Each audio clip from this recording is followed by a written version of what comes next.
ఒక్క నిమిషం అందరు వ్యక్తి తీసుకుంటే వీడియో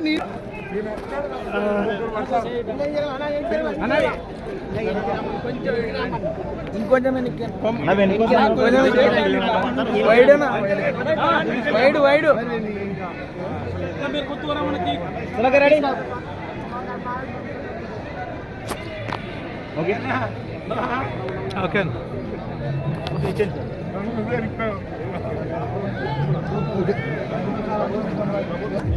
దాదాపు 2,000 పిల్లలు రాబోయే 12 కాలేజీలకు సంబంధించి ప్రతి సంవత్సరం 2,000 మంది విద్యార్థులు వాళ్ళకు వచ్చే హక్కుని బేసిక్గా ఉండే హక్కుని కోల్పోతారు.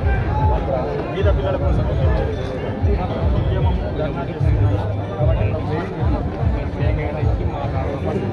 మా యొక్క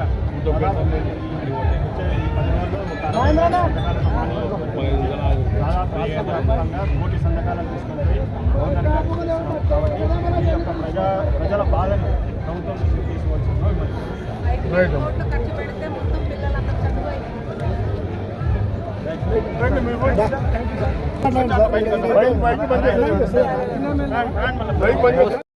ఈరోజు రాష్ట్ర వ్యాప్తంగా జరుగుతున్నటువంటి కార్యక్రమంలో భాగంగా ఈరోజు మన కోడుమూరు నియోజకవర్గంలో కోడుమూరు పట్టణంలో ఈరోజు నిరసన కార్యక్రమానికి చేసినటువంటి నియోజకవర్గంలో ప్రతి గ్రామం నుంచి వచ్చినటువంటి ప్రతి కార్యకర్తకు, నాయకునికి, ప్రజలకు, అదేవిధంగా న్యూట్రల్ పర్సన్స్కి అందరికీ కూడా నా యొక్క హృదయపూర్వక నమస్కారాలు తెలియజేసుకుంటూ తెలుగుదేశం పార్టీ ఎన్టీ రామారావు గారి తర్వాత వచ్చినటువంటి చంద్రబాబు నాయుడు గారి రాజకీయ పుట్టుకనే అవినీతి, అక్రమాలు, అబద్ధాలతో పుట్టింది. అదేవిధంగా గడిచిన 14 సంవత్సరాలుగా కూడా చంద్రబాబు నాయుడు అధికారంలో ఉన్నప్పుడు ఏ విధంగా ప్రజల్ని మోసం చేశాడు, ఏ విధంగా ప్రజలకు హామీలు ఇచ్చి రైతులకైతేనేమి, ముసలి వాళ్ళకైతేనేమి ప్రతి ఒక్క వర్గానికి కూడా ఆయన ఏ రకంగా హామీలు ఇచ్చి మోసపుచ్చాడనేది అందరికీ తెలిసి కూడా 2024లో జగన్మోహన్ రెడ్డి గారు చేసినటువంటి అభివృద్ధి కంటే కూడా అదేవిధంగా జగన్మోహన్ రెడ్డి గారు ఇచ్చినటువంటి ఎవరైతే పేద, బడుగు, బలహీన వర్గాలకు కులమతాలకు అతీతంగా ప్రతి ఒక్కరికి కూడా ప్రభుత్వానికి సంబంధించినటువంటి లబ్ధి చేరాలనే ఉద్దేశంతో ఆయన ఎన్నో పథకాలు ఇచ్చాడు. వాటన్నిటికంటే కూడా మిన్నగా ఇస్తామని చెప్పి ఆయన అధికారంలోకి అబద్ధపు వాగ్దానాలు చేసి అధికారంలోకి వచ్చాడు. వచ్చిన తర్వాత ఆయన చేసిందే అంటే యథావిధిగా అంతకుముందు మోసం ఏ విధంగా ఉందే ఆయన బేస్ ఏదైతే ఆయన పార్టీ కానీ ఆయన రాజకీయం కానీ డిఎస్సీ మీద సంతకం పెట్టినా అని చెప్పి ఆయన అన్నాడు. దాదాపు సంవత్సరం తర్వాత డిఎస్సీకి నోటిఫికేషన్ ఇచ్చాడు. అంటే ప్రతిదీ ఆయన చేసే ప్రతిదీ అబద్ధం. అందులో భాగంగా ఈరోజు జగన్మోహన్ రెడ్డి గారు ఎంతో ప్రతిష్టాత్మకంగా 17 మెడికల్ కాలేజీలు ప్రారంభించి వాటిలో 5 పూర్తి చేయడం జరిగింది. మిగిలిన 12 కాలేజీల్లో 3 కాలేజీలు దాదాపు సీట్లు ఇచ్చే పరిస్థితి కూడా ఉంది. ఆ సీట్లు వద్దన్నాడు. ఫస్ట్ అధికారంలోకి వచ్చిన వెంబడే ఆ సీట్లు వద్దని చంద్రబాబు నాయుడు మాకొద్దు ఈ సీట్లు మేము ఇప్పుడు తీసుకోమని చెప్పినాడు. అదేవిధంగా మిగతా 12 కాలేజీలని ఈరోజు ప్రైవేటీకరణ చేసి తద్వారా తన కొడుకు భవిష్యత్తులో రాజకీయంగా అదేవిధంగా ఆర్థికంగా ఏమి ఇబ్బంది ఉండకూడదనే ఉద్దేశంతో ప్రైవేట్ వాళ్ళకి అప్పచెప్పనికపోయాడు. మీరు ఒక్కటి ఆలోచన చేయండి ప్రజలందరూ కూడా. ఈరోజు మనం గవర్నమెంట్ హాస్పిటల్కి పోతే మనకు అయ్యే ఖర్చు ఎంత, అదేవిధంగా ప్రైవేట్ హాస్పిటల్కి పోతే మనకు అయ్యే ఖర్చు ఎంత అనేది ఇక్కడున్న ప్రతి ఒక్కరికి, గ్రామీణ పేదలకు అందరికీ కూడా తెలుసు. అదేవిధంగా ఈ 12 కాలేజీలు ఏవైతే ఇప్పుడు ప్రైవేటైజ్ చేస్తున్నాడో అవన్నీ కూడా ప్రభుత్వ ఆధ్వర్యంలో జరిగితే దాదాపు విద్యాపరంగా అంటే ఎంబీబీఎస్ సీట్లు దాదాపు 2,000 సీట్లు ప్రతి సంవత్సరం ఒక 2,000 మంది నిరుపేద విద్యార్థులు కూడా చదువుకునే అవకాశం ఉంటుంది. అదే ఇప్పుడు ప్రైవేట్ చేస్తే వాటిని కొనుక్కొని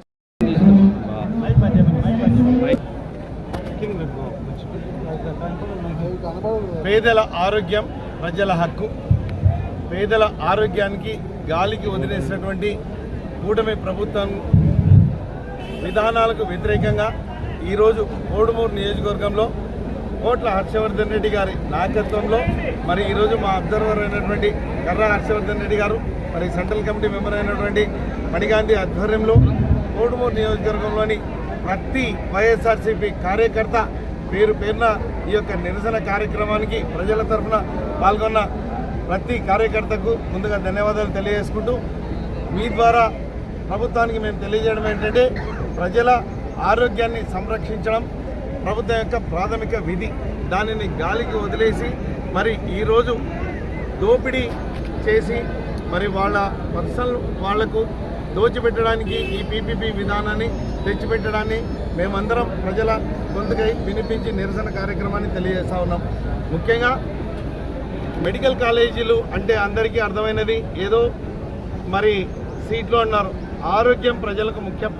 ప్రజా ఆరోగ్యం స్పెషలిస్టు డాక్టర్లు వస్తారు. మరి దూర ప్రాంతమైనటువంటి ఆదోనిలో కూడా సూపర్ స్పెషాలిటీ వైద్యాలు అందుతాయి. అంతేకాకుండా 2000 మెడికల్ సీట్లు వస్తే పేద విద్యార్థులకు అందరికీ విద్య అందుతుంది.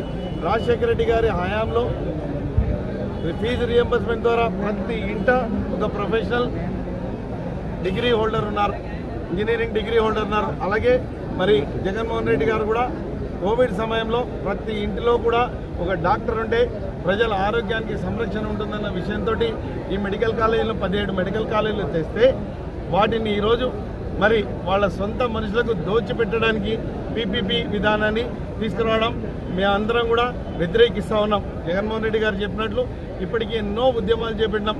మెడికల్ కాలేజీల దగ్గర నిరసన తెలపడం, కోటి సంతకాలు, ఈరోజు ర్యాలీ, ప్రజల చైతన్యాన్ని వైఎస్ఆర్సీపీ కార్యకర్తల గొంతుగా ఈరోజు మరి రాజ్యాంగబద్ధమైనటువంటి గవర్నర్కు తెలియజేయడానికి ఈ నిరసన కార్యక్రమం చేపట్టడం జరిగింది.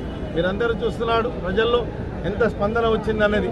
ప్రజా ఆరోగ్యం అన్నది మరి ప్రజల హక్కు అన్న విషయాన్ని విస్మరించి ఇచ్చినటువంటి మెడికల్ కాలేజీలు మీ అందరికీ చూస్తారు. పీపీపీ విధానం అంటే రూపాయికి ఎకరా ఇచ్చి దాన్ని 33 సంవత్సరాలు, లీజ్ అంటే 66 సంవత్సరాలు. అంటే ఈ యొక్క పీపీపీ విధానంలో వారి అన్యాయాలకు అందరికీ కూడా దోచిపెట్టి రాబోయే ఎలక్షన్లో వాళ్ళందరికీ కూడా ఫండింగ్ చేయడం ద్వారా వీళ్ళందరికీ ఈ యొక్క అంటే కూటమి ప్రభుత్వం వచ్చిందంటే సంపద సృష్టిస్తుందనేది పక్కన పెట్టి సంపదను దోచుకోవడమే పరమావధిగా ఉంది. అన్నిటికంటే ముఖ్యంగా అమరావతికి ఫండ్స్ తెచ్చినారు, అక్కడే అయిపోయినాయి. ఇప్పుడు ఇన్ని వేల కోట్లు అప్పు తెచ్చి ఎక్కడ పెట్టినారు? వారి సొంత పత్రిక నుండి ఏబిఎన్లోనే చెప్తున్నారు ఎంత అవినీతి జరిగింది, వచ్చినట్టు అప్పులు ఎక్కడ పోయినాయి. మరి అన్నిటికంటే ముఖ్యంగా మీరు డిబేట్లలో చూస్తున్నారు, ప్రజా వ్యతిరేకము ఇంత తొందరగా ఏ ప్రభుత్వానికి రాలేదు. కనీసం మేము చేసినటువంటి 4 అన్నిటికంటే ముఖ్యంగా ఈరోజు అందరూ చూస్తున్నారు రీసర్వే గురించి ఎంత గ్లోబల్ ప్రచారం చేశారంటే ఇదంతా పక్కన పోయి ఈరోజు మళ్ళీ రీసర్వే మొదలుపెట్టినారు ప్రతి గ్రామంలో. మరి దీన్ని ప్రజలు గమనించలేదని తెలుగుదేశం ప్రభుత్వాన్ని ప్రశ్నిస్తున్నాం. మోసమే తప్ప ఏది కూడా విలువలకు మరి విశ్వసనీయతకు పెట్టింది పేరు వైఎస్ఆర్ పార్టీ ఎక్కడ మరి మోసంతో అధికారాన్ని చేపట్టి దోచుకోవడానికి వచ్చినటువంటి తెలుగుదేశం ప్రభుత్వం ఎక్కడ అని నేను కుటుంబ ప్రభుత్వాన్ని ప్రశ్నిస్తున్నాం. ఈరోజు ఇలాంటి ఉద్యమాలను ఉద్యమ బాటలో ప్రజలకు అండగా ఉండి వాళ్ళు ఇచ్చిన మాట నెరవేర్చేయడానికి మేమందరం వైఎస్ఆర్సీపీ ప్రభుత్వం కోట్ల హర్షవర్ధన్ రెడ్డి గారి నాయకత్వంలో కోడుమూరు ప్రజలకు